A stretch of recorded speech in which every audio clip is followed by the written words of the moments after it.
really annoying in the 2-week wait. I don't really find it bad. Like, I do hate the 2-week wait. I hate it. But it's just the whole, I want to pee on a stick and no now. It's not, you know, the whole symptom spotting, which I do, which is really bad. But, yeah, I don't know. I guess it's kind of hard to explain. I enjoy the 2-week wait, but I don't, I guess. You know, kind of the hope. It's like, I might be pregnant. I could be, this cycle could be it. I could be pregnant right now. Rah-de-rah. But then it's also I don't think I've got any symptoms. I don't think it's worked.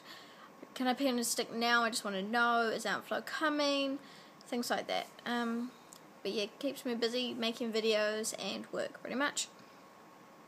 9. What day do you usually ovulate? I have no idea. I've only really just started using, like, not for fertility friends, but I have some apps on my phone, where I enter in when I get outflow and stuff, and it tells me when I should be ovulating.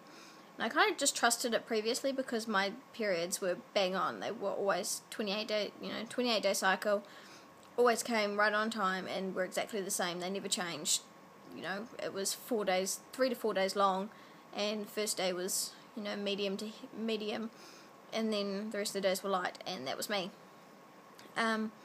Then after these couple of miscarriages, they went all over the place, so I really wouldn't have a clue when I ovulated. I do know that last month I missed ovulation completely, because when my app that I had been using, I used 2 of them, and I trusted one more than the other, because it just seemed to be a bit more right in my mind.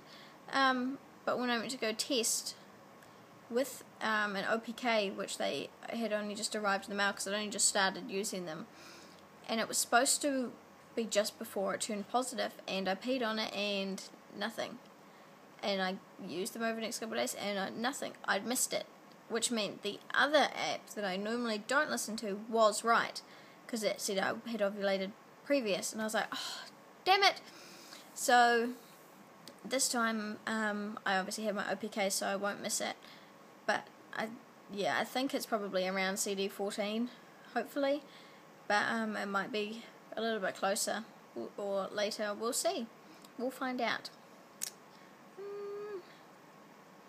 10. What sex are you hoping for?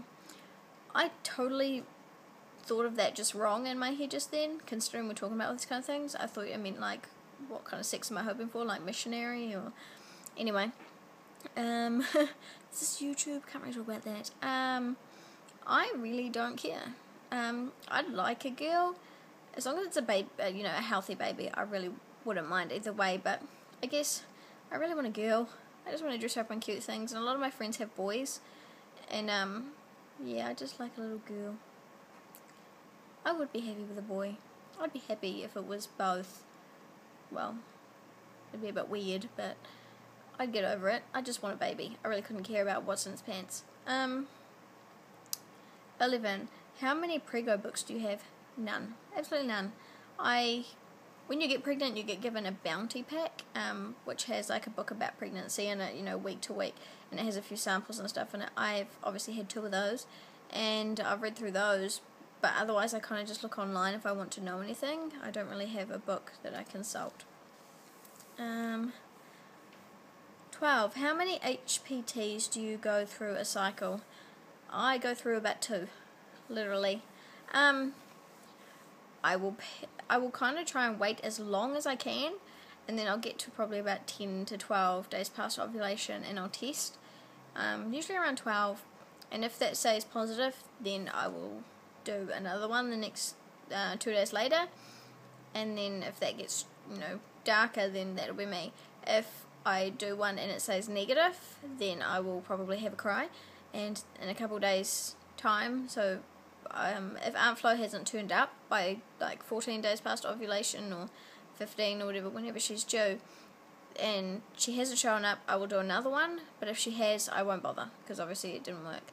So yeah, 1 to 2 per cycle depending. I try not to use them all, because I was previously just buying them in packs of 2 from my supermarket, and I've only really just ordered a whole pile online. They are sitting in my bathroom, but I don't know, I kind of don't want to waste them, because I feel like that if I use them all now, I'm just going to have to buy more. Because, yeah. I don't know, just, I like to try and save things as long as I can. 13. What have you bought for your baby/pregnancy already? Well, when we first got pregnant, we bought 2 cute little jumpsuits, because obviously we were having twins. So we bought 2 cute little jumpsuits, and then my mum and Dad bought, I think, a set of bibs and a jumpsuit as well, like a onesie. Why do I keep saying jumpsuit? I think just because that's what, you know, the adult kind of version's called. But yeah, some onesies. We have got 3 onesies and a couple of bibs for babies. And obviously I have all the folic acid and stuff for when you're pregnant, but otherwise we haven't bought anything.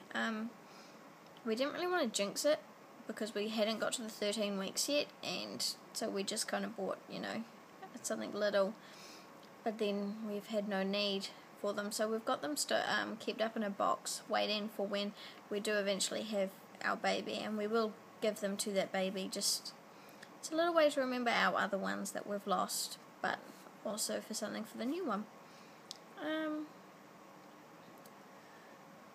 Sorry, I just got a text and I was reading it.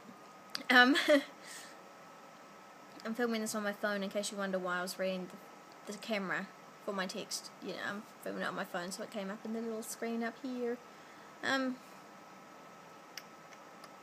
What themes/designs do you like for a nursery? I absolutely love, and I'm going to have a sleigh cot. Like, it is just my favourite. I've already told my mum, because my parents said when we have a baby they will buy the cot, which is fantastic, but I've already told my mum it has to be a sleigh cot. That's just one of my things. I really like kind of like neutral. I don't like it when it's all up in your face, like lots of different colours. My computer went black. Yeah, so I don't want like a bright yellow room. I'd like it just, you know, pretty much neutral with maybe like one light pink wall or light blue if you know what sex you're having. And then I quite like those wall decals. I like the little kids ones, like the monkey on the tree and the giraffes and stuff. I like those, and I'd just probably put those around the wall. And just keep it, yeah, to a theme. Probably like more like a jungle theme. And then just kind of have little pretty things all around. But I like them quite clean and conservative. If I find a picture of something I like, I'll put it here and let you guys see. But yeah, 15. Do you plan to do pregnancy vlogs when you get preggo? Why not? If I'm already doing TTC vlogs, why not do pregnancy vlogs? A lot of people watch them as well, and I mean, I'm not really into watching people's. I do watch some people's. I don't watch them as much as I probably would if I was pregnant, because obviously it's a bit of, you know, the green-eyed monster / jealousy. You know, you don't really want to watch that kind of thing when you're not going through it, when you want to be. But yeah, I will be. If anyone wants to follow me, I don't know if you will, but it's up to you. Who are your favourite mums or parents to watch on YouTube? Some of my people I watch. Let's have a look. I'll go to my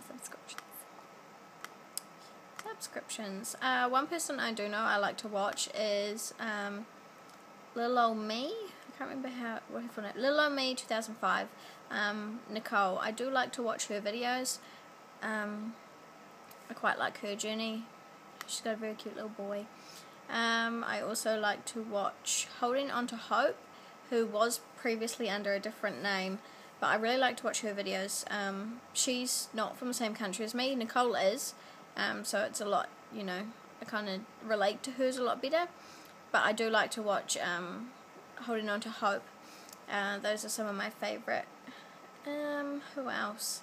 I've just started following Kyle Lara1231, and I quite enjoy her videos as well, and there's a few others. I'm sorry if I don't mention you, I'm trying to get through there. I do watch the 5 Waiting Wombs as well, but I like everyone in my subscriptions. I mean, I wouldn't subscribe to them if I didn't want to watch them, so, you know, if you're my subscriptions, then I like you.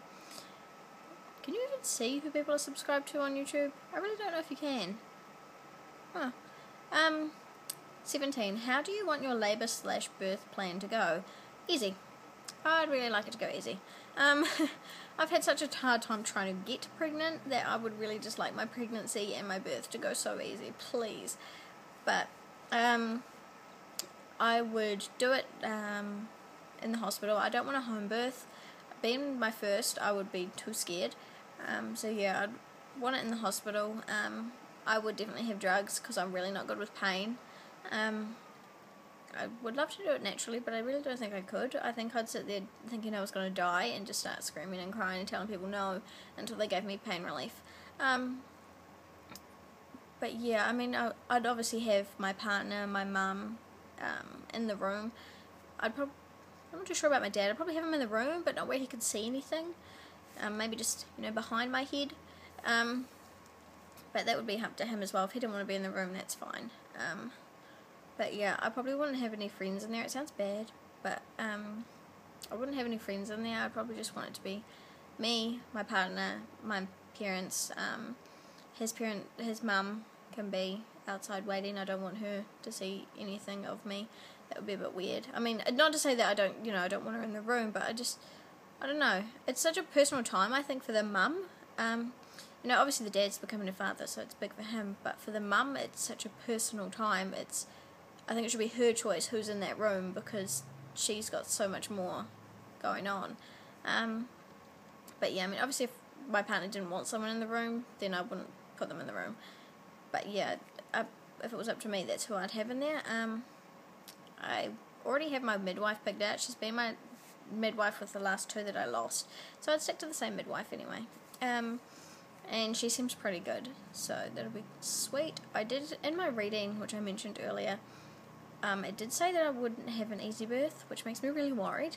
I know it was just a psychic, I usually don't believe in stuff like that either, but it did make me worried. I was like, well, if she's right about everything else, then I'm going to be really, really scared, because if she's right about that, it won't be fun. I'm not really sure about birth plans and all that kind of stuff, because I've never got that far along, so I don't really know what's in a birth plan.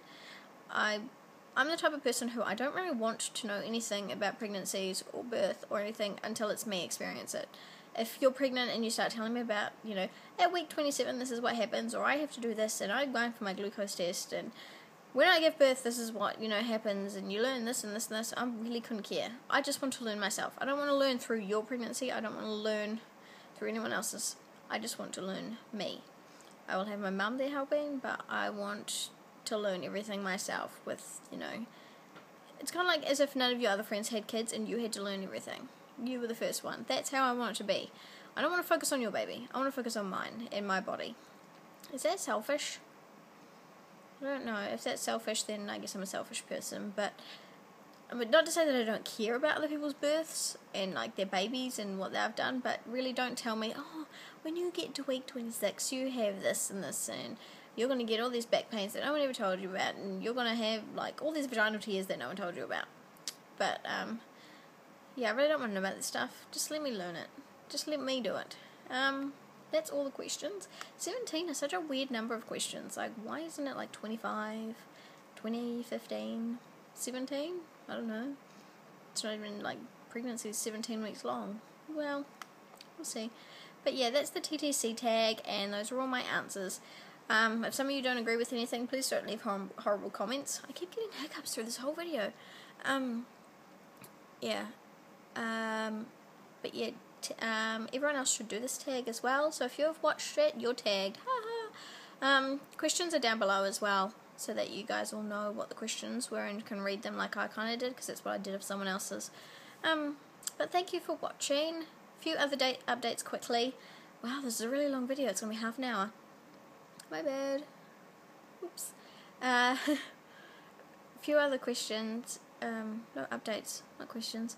A few other updates. We have got a new house, so we'll be moving in a week. So I may not be online for a little bit, but that's fine with me because it's not really around ovulation or anything, so I'm not missing anything big.